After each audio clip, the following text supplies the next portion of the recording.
Now on KGW, Oregon's transportation funding bill delayed for 2 more weeks, while hundreds of ODOT jobs remain up in the air. Continues to feel like people are not stepping up and taking the reality of these layoffs, the reality of the impacts to our roads seriously. Also coming up, some Portland City councilors are taking a trip all the way to Vienna, Austria this week to study that city's public housing model. I'm not going on vacation. I'm going on a study trip to learn about a policy area that I think is important to Portlanders. We're going to hear more from City Councilor Candace Avalos, who's defending the taxpayer-funded trip to Europe.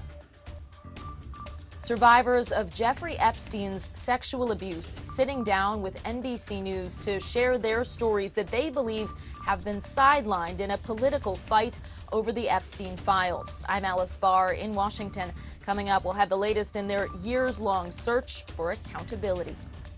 And later, where are all the swifts? People are still hoping to see the migrating birds return to Northwest Portland this month, even though they were a complete no-show last year. KGW News at noon starts right now.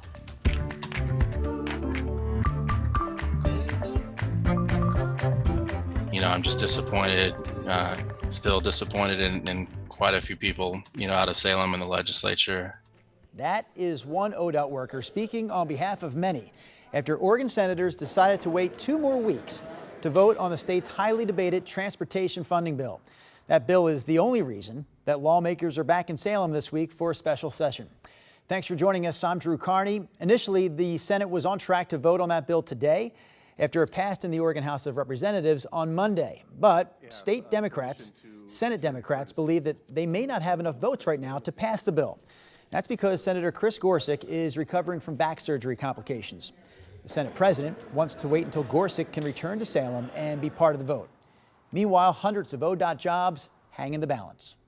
Continues to feel like people are not stepping up and taking the reality of these layoffs, the reality of the impacts to our roads seriously. I'm just disappointed, still disappointed in quite a few people, out of Salem in the legislature.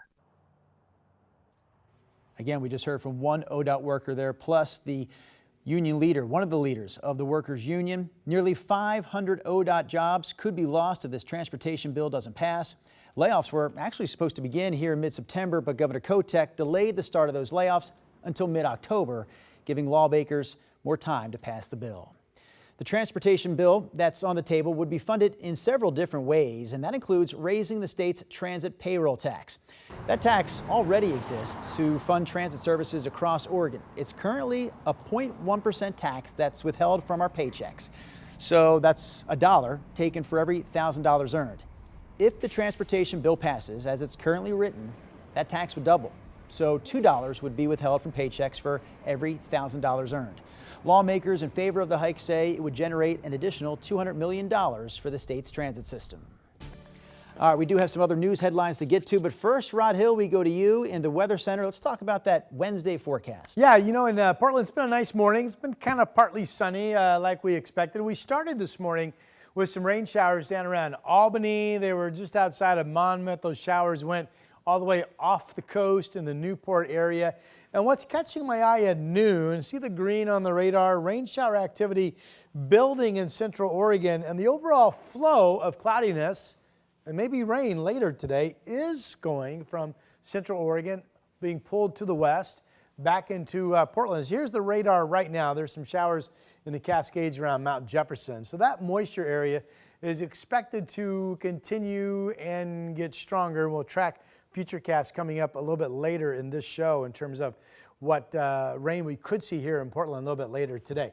We're keeping an eye on the Dows. Very hazy day out there, 83 degrees. You are under a heat warning for highs that are on track to get into the upper 90s and maybe even close to 100 degrees this afternoon. Portland, a lot cooler. We're at 76 degrees, actually warmer than 24 hours ago, but with cloudiness perhaps increasing this afternoon and maybe getting some rain. I'm holding the temperature in the mid-80s, and then certainly once we get into the evening, the rain chances get better and better, including maybe a thunderstorm. And again, in futurecast, we'll track that for you coming up in just a bit. For now, back to you. All right, Rob, we'll talk to you again in a few minutes. Victims of sex offender Jeffrey Epstein are talking with lawmakers in Washington, D.C. today. Members of Congress are pushing for the Department of Justice to release all files related to the Epstein case, while the Trump administration says there's nothing new in the files. NBC's Alice Barr has more for us from the nation's capital. For young people using that power. After years of suffering, 9 survivors or relatives of Jeffrey Epstein's sexual abuse finding strength in numbers. Alone we are afraid, together we are feared. Sitting down exclusively with NBC's Hallie Jackson. How old were you? I was 14. And standing up for their stories they believe have been sidelined in a political fight over the Epstein files, saying none of them has been contacted by the Department of Justice. We haven't been protected and we haven't been informed.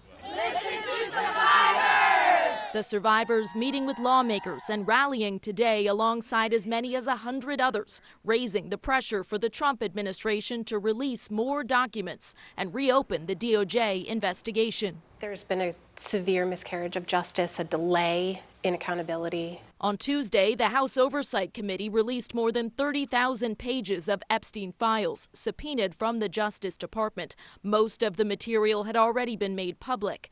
Now, a bipartisan-led petition aims to force a vote on releasing the full files. We want to bring justice to every single person who is involved in the Epstein evils or the cover-up thereof, but we also want to be equally certain that we protect the innocent victims. The survivors in this room pushing to maintain what accountability they have seen, urging President Trump to rule out a pardon for convicted co-conspirator Ghislaine Maxwell, angry over the attention she's received for her story and working to center theirs.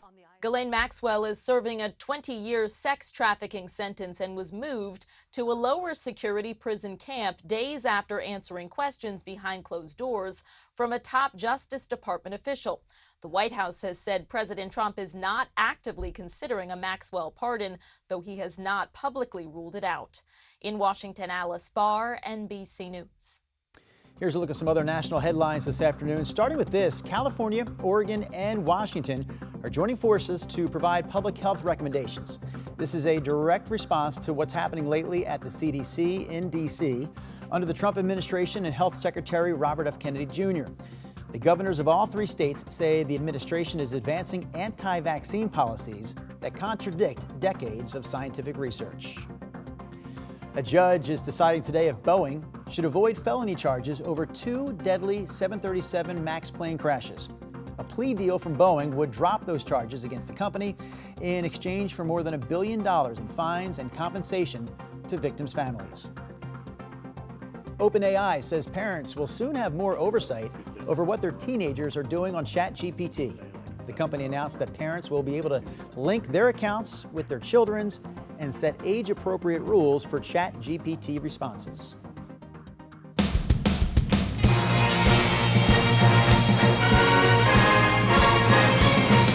Yep, the theme song from the NFL on NBC, and the NFL is back on NBC starting tomorrow night. That means you can catch the first game of the season right here on KGW. The Super Bowl champion Eagles hosting the Dallas Cowboys. Pre-game coverage starts at 4 o'clock our time. Kickoff tomorrow night is set for 5:20. And that's a look at some of this afternoon's national headlines.